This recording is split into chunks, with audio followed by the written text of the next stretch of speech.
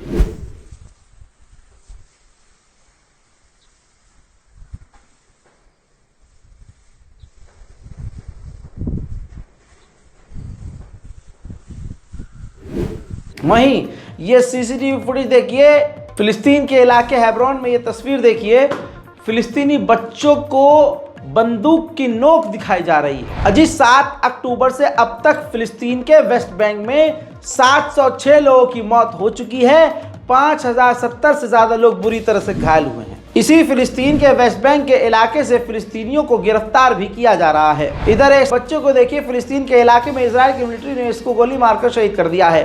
हजरात, उधर फिलिस्तीन के इलाके में इब्राहिमी मस्जिद एक बार फिर से पूरी तरह से इजराइल के कब्जे में है। इजराइल की सेना अंदर नाच रही है, गा रही है, याशी कर रही है। देखिए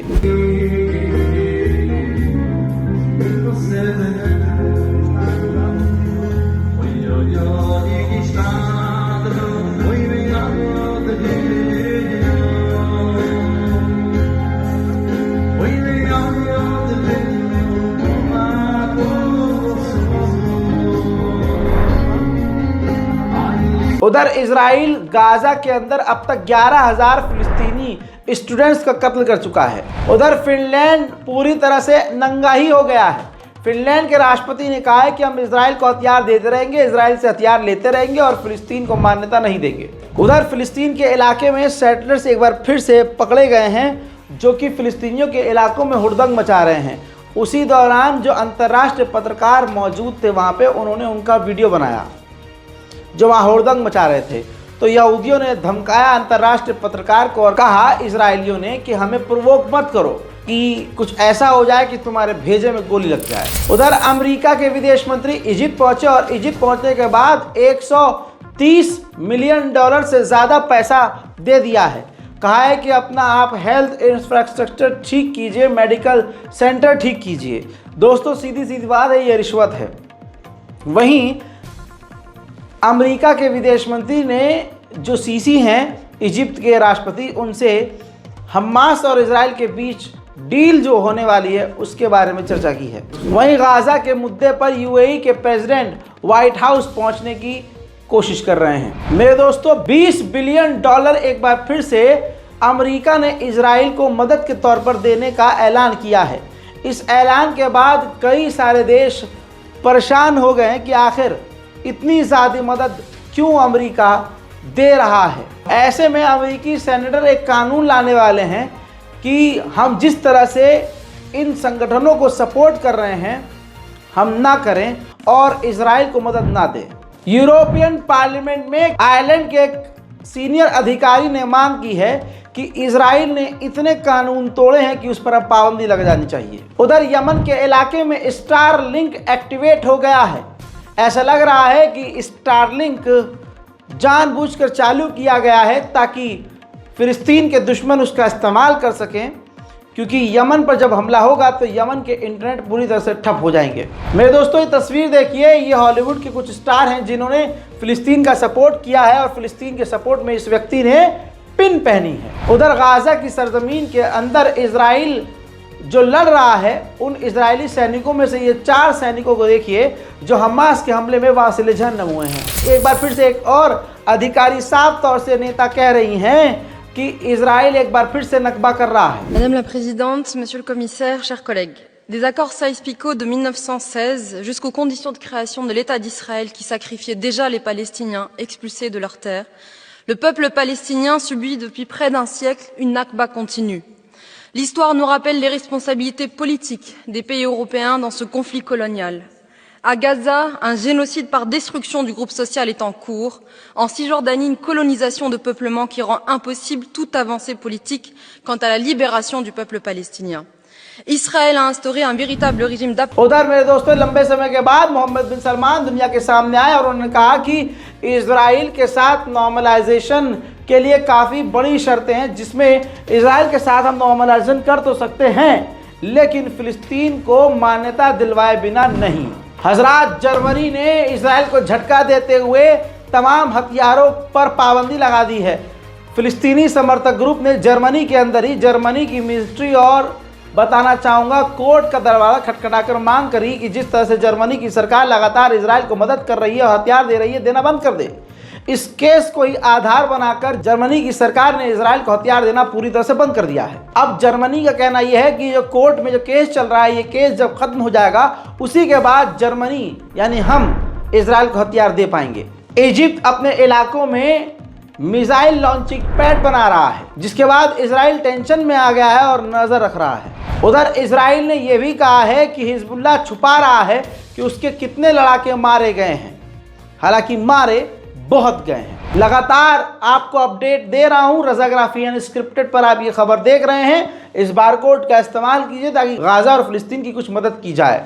हजरात, जैसे मैंने आपसे कहा कि रज़ाग्राफी अनस्क्रिप्टेड पर यह वॉर अपडेट आप देख रहे हैं। उम्मीद करता हूं कि आप हमारे इस चैनल को सब्सक्राइब जरूर करेंगे ताकि दुनिया के तमाम बड़े अपडेट्स आपको आसान भाषा में मिलते रहे। तब तक के लिए जय हिंद।